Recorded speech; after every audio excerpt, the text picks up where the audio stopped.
Good evening students. आप सभी लोगों का शौर एकेडमी के प्लेटफॉर्म पे एक बार फिर से बहुत बहुत स्वागत है। परीक्षाओं के बाद हम लोग पहली बार इस ओपन सीरीज में मिल रहे हैं। 3-4 दिन का गैप है और होना भी चाहिए, थोड़ा बहुत विश्राम जरूर होना चाहिए। आयोग का भी हल आ चुका है।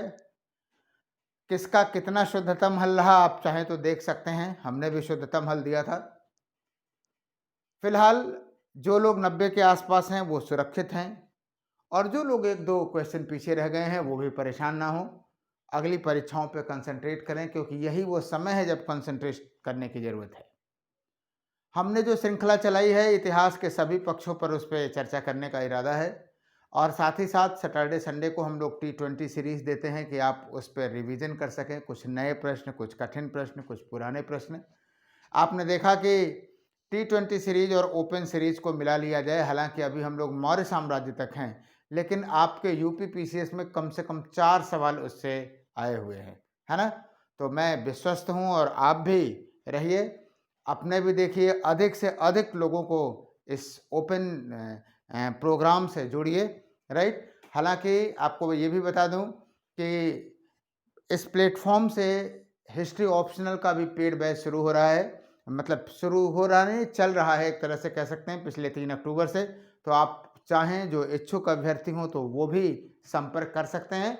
फिलहाल हम लोग आते हैं ओपन सीरीज में और ये जो ओपन सीरीज है ना केवल यूपीएससी और यूपीपीएससी के हिस्ट्री एंड कल्चर सामान्य अध्ययन सेक्शन के लिए है, बल्कि आप कहीं भी इतिहास ऑब्जेक्टिव प्रश्न को दे रहे हैं या इतिहास के समझ का प्रश्न जहां उठेगा तो यह श्रृंखला उसको समर्पित है कि आप सभी लोग इतिहास विषय में अपनी समझ को क्या करें, विकसित करें।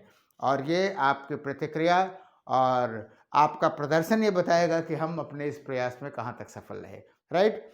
नए बच्चों के लिए बता दूं कि इतिहास का अध्ययन कैसे करें, यहाँ से लेकर के हमने पूरी प्लेलिस्ट बनाई हुई है, तो आप डेट वाइज देख सकते हैं। वहाँ से लेकर के स्टोन एज, है ना, इंडस वैली सिविलाइजेशन, वैदिक युग, महाजनपद युग और फिर मौर्य युग चल रहा है।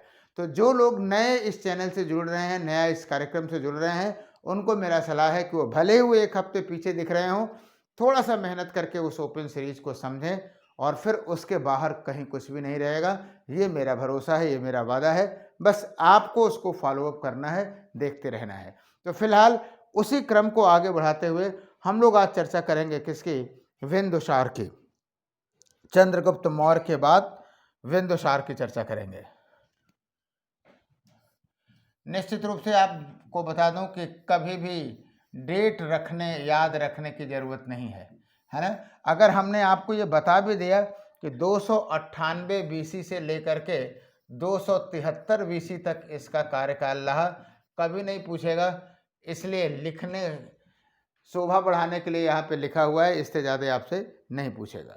फिलहाल आगे आइए हम लोग चर्चा करते हैं, इस पे बढ़ते हैं कि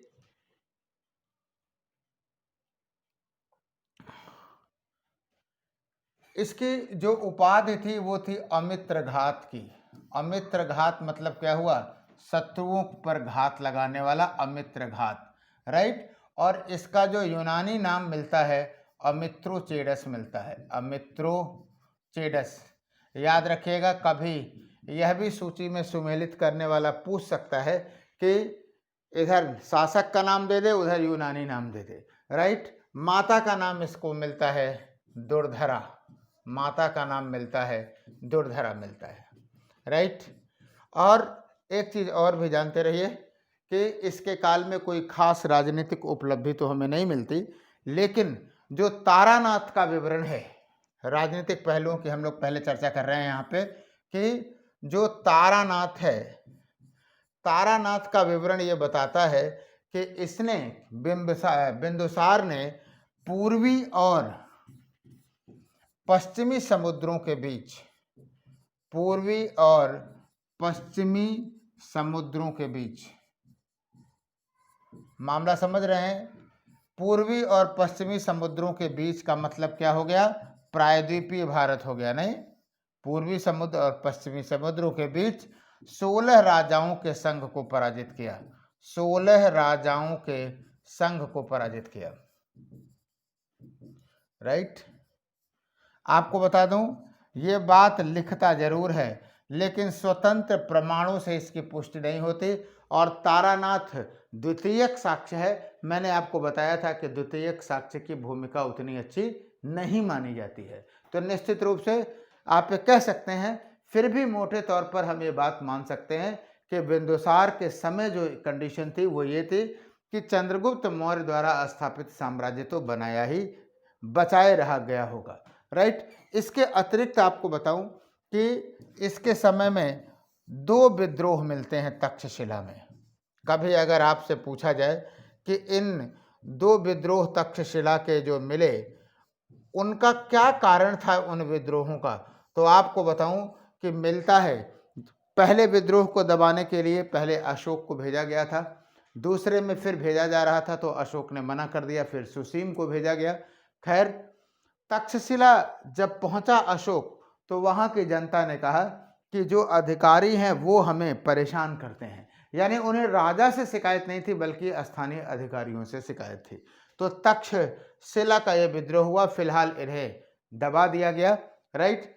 इसके अतिरिक्त अगर आप देखेंगे, आगे चलेंगे तो जो दूतों की परंपरा आपको दिखाई देती है, दूतों की परंपरा किसके समय में, जो अशोक के, जो कि चंद्रगुप्त मौर्य के समय में रही, तो दूत आने की परंपरा कायम रही। ये बहुत है, दूत आने की परंपरा कायम रही। याद रखिएगा, यहाँ से कई बार प्रश्न पूछता है, कभी कभी विवादित प्रश्न भी हो जाता है। और अच्छी तरह से जानते रहिए कि चंद्रगुप्त और बिंदुसार के समय यह परंपरा जारी रही। अशोक के समय कोई भी विदेशी दूत नहीं आया। अगर ये कॉन्सेप्ट भी दिमाग में रहेगा तो कभी गलती नहीं होगा। फिलहाल आपको बताता हूँ, दो सूचनाएं हैं जो स्ट्रेबो था, स्ट्रेबो ने सूचना दिया है, स्ट्रेबो ने सूचना दिया है कि सीरिया के एंटियोकस ने, एकदम क्लियर कट नाम होना चाहिए, पता होना चाहिए, सीरिया के एंटियोकस ने, है ना, सीरिया के एंटियोकस ने डायमेकस को, नाम एक जैसे लगेंगे, कंफ्यूज होने की जरूरत नहीं है, डायमेकस को दूत के रूप में भेजा। डायमेकस को एंटियोकस ने भेजा और दूत का नाम था डायमेकस। इसी तरह से प्लिनी ने सूचना दी है, यूनानी इतिहासकार हैं, आप जानते हैं कि मिस्र के शासक टॉलमी फिलाडेल्फस द्वितीय, टॉलमी फिलाडेल्फस द्वितीय ने डायनेसियस को भेजा था। तो ये दोनों दूत कहीं से भी आपको उठा करके कई बार पूछे जा सकते हैं, जानते रहिएगा। एक और रोचक उदाहरण दिया है एथेनियस ने। एथेनियस ने कहा कि वास्तव में जो बिंबसार था, बिंदुसार था, उसने सीरिया के राजा एंटियोकस से तीन चीजें मांगी। एक तो मांगा उसने सूखी अंजीर, और दूसरा मांगा उसने मदिरा, और तीसरा मांगा उसने दार्शनिक। और आपको बताऊं कि इसने यह है सूचना दी है एथेनियस ने कि एंटियोकस ने पहली दो चीज़ें तो भिजवा दी, तीसरे के लिए उसने कहा कि उसके देश का कानून इसकी इजाज़त नहीं देता। कहने का मतलब हमारे सिर्फ इतना सा है कि निश्चित रूप से ये सारे उल्लेख इस बात को बताते हैं कि बिंदुसार का जो वैदेशिक संबंध था वो निश्चित रूप से क्या था, मधुर था और चंद्रगुप्त मौर्य की परंपरा में था। राइट। इसके अतिरिक्त आपको एक इम्पोर्टेंट सूचना और भी मिलती है कि इसने आजीवक संप्रदाय के एक व्यक्ति को मंत्री बनाया। इसका मतलब है कि बिंदुसार का जो झुकाव था वो किसकी तरफ था, आजीवक संप्रदाय की तरफ था। राइट। तो ये कुछ रहा आपका बिंदुसार के समय में। और इसके बाद हम लोग आइए चर्चा करते हैं, अशोक के समय की बात करते हैं। राइट। अशोक की, अशोक महान। राइट। अशोक की बातें करते हैं।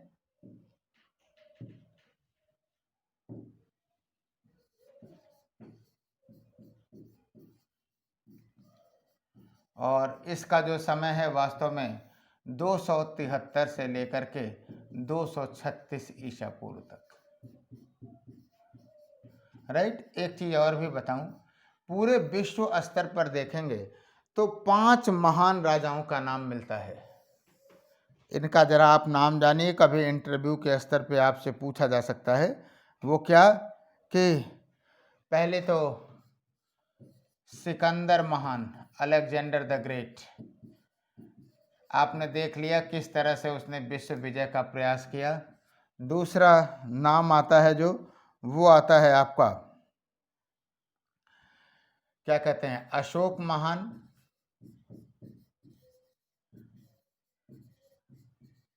इसके बाद अकबर महान। सबकी महानता का कारण अलग अलग है, दौर भी अलग अलग है, हम लोग अपने अपने दौर में चर्चा करेंगे।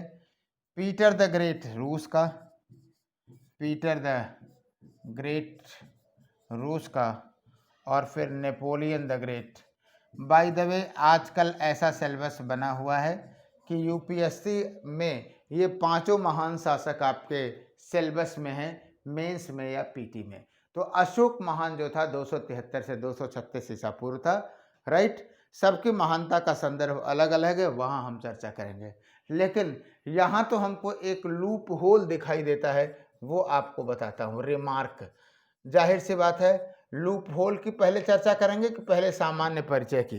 पहले सामान्य हम लोग परिचय की बात कर लेते हैं, उसके बाद एक लूप होल की बात आपको बताऊंगा। आइए देखते हैं, पहले सामान्य परिचय की बात करते हैं कि क्या क्या नाम मिलता है। जैसे व्यक्तिगत रूप से अगर देखें तो इनको, इनकी माता का जो नाम है वो मिलता है, माता का नाम, कई माताओं के नाम मिलते हैं। जैसे धम्मा, धम्मा, धम्मा जो नाम मिलता है महाबोधि वंश में मिलता है। पूछना तो नहीं चाहिए, लेकिन चूंकि महान शासक के रूप में जाना जाता है, इसलिए हमें कम से कम एक इंफॉर्मेशन के रूप में तो पता ही चलता चाहिए। धम्मा हो गया। पासादिका, पासादिका दिव्यावदान में, दिव्यावदान में। एक नाम मिलता है क्या कहते हैं, सुभद्रांगी, सुभद्रांगी अशोकावदान में, सुभद्रांगी अशोकावदान में। 3 माताओं के नाम इनके अभिलेखों में मिलते हैं अशोकावदान में। आइए देखते हैं पत्नी का नाम। पत्नी में अगर देखेंगे तो पहला तो बहुत ही फेमस है, फिलहाल चलिए क्रम से ही लिखते हैं, विदिशा महादेवी। एक नाम मिलता है विदिशा महादेवी का। दूसरा नाम मिलता है असंधि मित्रा, असंधि मित्रा, ये पटरानी भी थी, अग्रमहिषी जिसको कहा गया, असंधि मित्रा। अग्रमहिषी मतलब होता है पटरानी। एक नाम मिलता है कारुवाकी, कारुवाकी अभिलेखों में मिलता है, यही सबसे पहले पूछा जाएगा। अभिलेखों में नाम मिलता है कारुवाकी का। तिष्य रक्षा, तिष्य रक्षा ये भी नाम मिलता है। कभी कभी देखो महान शासक हैं निश्चित रूप से, ये भी अग्रमहिषी बनी। कभी कभी ऐसा भी सवाल पूछा जा सकता है कि एक तो सिंपल कौन सा अभिलेख में है, या निम्नलिखित व्यक्तित्वों पर विचार करें, कौन अशोक की पत्नी थी या नहीं थी, ऐसे भी सवाल उठ करके पूछ सकते हैं। पुत्रों में नाम मिलता है तीवर का, तीवर का नाम मिलता है अभिलेख में, पुत्र में अभिलेख में तीवर का नाम मिलता है। ये कुछ हमने आपको पारिवारिक परिचय आपको दिया। अब हमने आपको कहा कि आइए आपको अशोक की महानता में एक लूप होल बताते हैं। 2 लूप होल हमको दिखाई देता है मेरी नज़र से, जिसको छिपाने का प्रयास किया है अशोक ने। आज की क्लास को हम लोग अशोक के राजनीतिक पहलुओं तक स्पेशली रखेंगे। धार्मिक और सांस्कृतिक पहलू जो उसकी महानता का है उसको हम कल की क्लास में उठा करके देखते हैं। फिलहाल आइए हम लोग राजनीतिक पहलू की बात करें। तो पहली बात तो जो ध्यान में रखने की ज़रूरत है वो ये ज़रूरत है कि जो बिंदुसार की मृत्यु है, एक रिमार्क हम लोग लिख रहे हैं, इस रिमार्क को जरा आप लोग ध्यान में रखें कि अशोक की मृत्यु, बिंदुसार की मृत्यु में, बिंदुसार की मृत्यु 273 ईसा पूर्व में हुई मृत्यु में, और अशोक के राज्यारोहण में, अशोक के राज्यारोहण में 4 वर्षों का अंतर है। राज्यारोहण में 4 वर्षों का अंतर है, यानी अशोक, बिंदुसार की जो मृत्यु हुई वो हुई 273 ईसा पूर्व में, और 269 ईसा पूर्व में इसका क्या हुआ, राज्यारोहण हुआ। इसलिए क्योंकि अशोक के अभिलेखों में जो तिथि की गणना है वो 269 ईसा पूर्व से है, राइट, 273 से नहीं है। लेकिन उसने कहीं भी ये संकेत नहीं किया है कि इन 4 वर्षों का क्या कारण था, 4 वर्षों के अंतर का क्या कारण था, ये कहीं भी अशोक ने नहीं बताया है। जबकि हकीकत ये है, महानता तो ये है कि आप अपनी कमी भी बताएं, है ना। तो निश्चित रूप से अशोक ने कहीं भी नहीं बताया है। जबकि आप जानते हैं कि अशोक पहला ऐसा शासक था जिसने अपने मन की बातों को अभिलेखों के माध्यम से कहने का प्रयास किया, और उसका उद्देश्य जनता से जुड़ना था।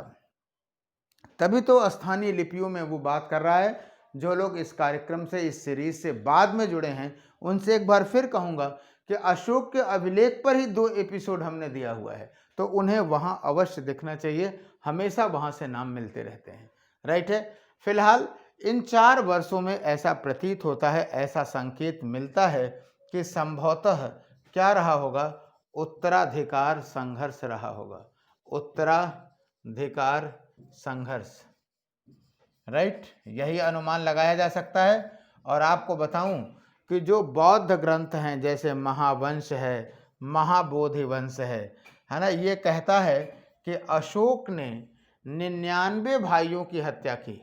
अशोक ने 99 भाइयों की हत्या करके राज्य प्राप्त किया, हत्या करके राज्य प्राप्त किया, है ना। तो निश्चित रूप से ये इस बात को शो करता है कि कहीं न कहीं उत्तराधिकार, ये बात 100% सही ना भी हो, हाइपरबोलिक ढंग से चीज़ों को बताया गया हो, लेकिन इसमें तो कोई संदेह नहीं कि अशोक ने अपने भाइयों की हत्या करके साम्राज्य प्राप्त किया था। हाँ, एक बात और भी बता दूं कि जो 5वां शिलालेख है, 5th रॉक एडिक्ट है, ये इस रॉक एडिक्ट में उसने अपने जीवित भाइयों के परिवारों की चर्चा किया है। इसका मतलब है कि उत्तराधिकार संघर्ष तो हुआ, लेकिन उसके सारे भाई मारे गए, ये बात सही नहीं है। क्लियर है, राइट। लेकिन हाँ, ये जरूर कहूँगा कि इन 4 वर्षों में कहीं न कहीं उत्तराधिकार संघर्ष की वजह से ये जो देरी है वो दिखाई देती है। डन। तो ये उत्तराधिकार संघर्ष के संदर्भ में यह बात ध्यान देने की जरूरत है। आगे हम लोग चर्चा करते हैं, अगले पहलू पे आते हैं। वास्तव में अशोक के समय अगर राजनीतिक उपलब्धियों की बात करें तो सबसे जो महत्वपूर्ण घटना है वो है कलिंग का युद्ध। यहाँ भी थोड़ी सी बात हमको अच्छी नहीं लगी, आइए हम अपने दृष्टिकोण को बताते हैं, आप समझिएगा। कलिंग का युद्ध 261 ईसा पूर्व हुआ। कभी डेट नहीं पूछेगा, हाँ ये जरूर जानते रहिएगा कि शासन के 8वें वर्ष हुआ, शासन के 8वें वर्ष,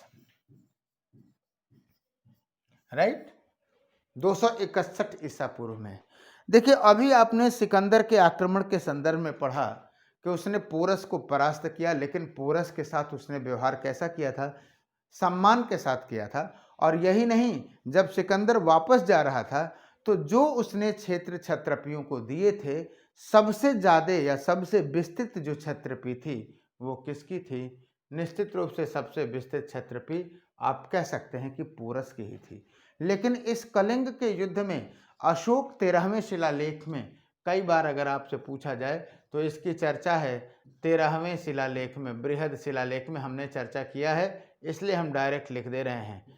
हमने बहुत ही विस्तृत चर्चा वहाँ पे की है कि अशोक ने 13वें बृहद शिलालेख में कलिंग के युद्ध की चर्चा किया है और वहाँ पर उसने कलिंग के पराजित शासक का नाम तक नहीं लिया है। राइट, तो फिलहाल ये, और एक बात और भी जानते रहिए कि कलिंग का युद्ध अशोक के जीवन में क्रांतिकारी परिवर्तन करने वाला था। क्यों? क्योंकि कलिंग के युद्ध में अशोक लिखता है इस 13वें शिलालेख में कि इस युद्ध में 1 लाख लोग मारे गए और 1.5 लाख लोग विस्थापित हो गए।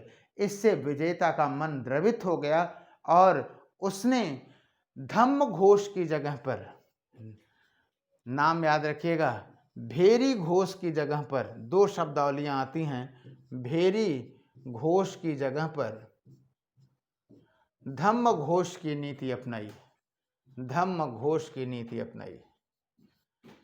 तो फिलहाल भेरी घोष की नीति का मतलब होता है युद्ध के द्वारा लड़ाई। याद करिए, बिंबिसार ने मगध साम्राज्य का विस्तार करने के लिए अंग के विजय से जो योजना चलाई थी उसका अंत हम अशोक के कलिंग युद्ध में देखते हैं। उसके बाद कलिंग ने कहा कि अब हम विजय करेंगे ही नहीं। वास्तव में देखा जाए तो इसे आप एक डिप्लोमेटिक स्टेटमेंट भी कह सकते हैं।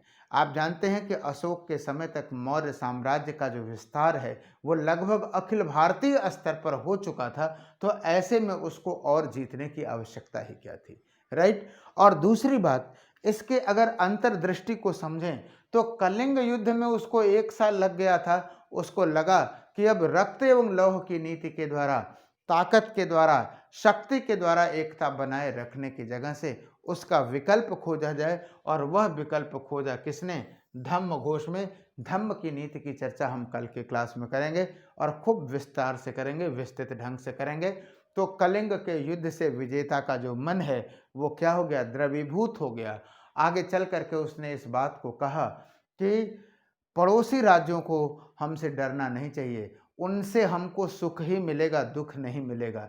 एक तरह से जियो और जीने दो, live and let it live की जो अवधारणा है वो कलिंग के युद्ध के बाद आपको अशोक में दिखाई देती है। एक बात और कहूँगा कि इसके पहले जो अहिंसा थी, अभी हमने कल की ही क्लास में इसमें चर्चा शायद किया है कि बौद्धों और जैनों की जो अहिंसा थी वो राजनीतिक नहीं थी, राजनीति के क्षेत्र में नहीं थी, लेकिन अशोक पहला ऐसा राजा था जिसने अहिंसा के सिद्धांत को राजनीति में भी लाने का प्रयास किया।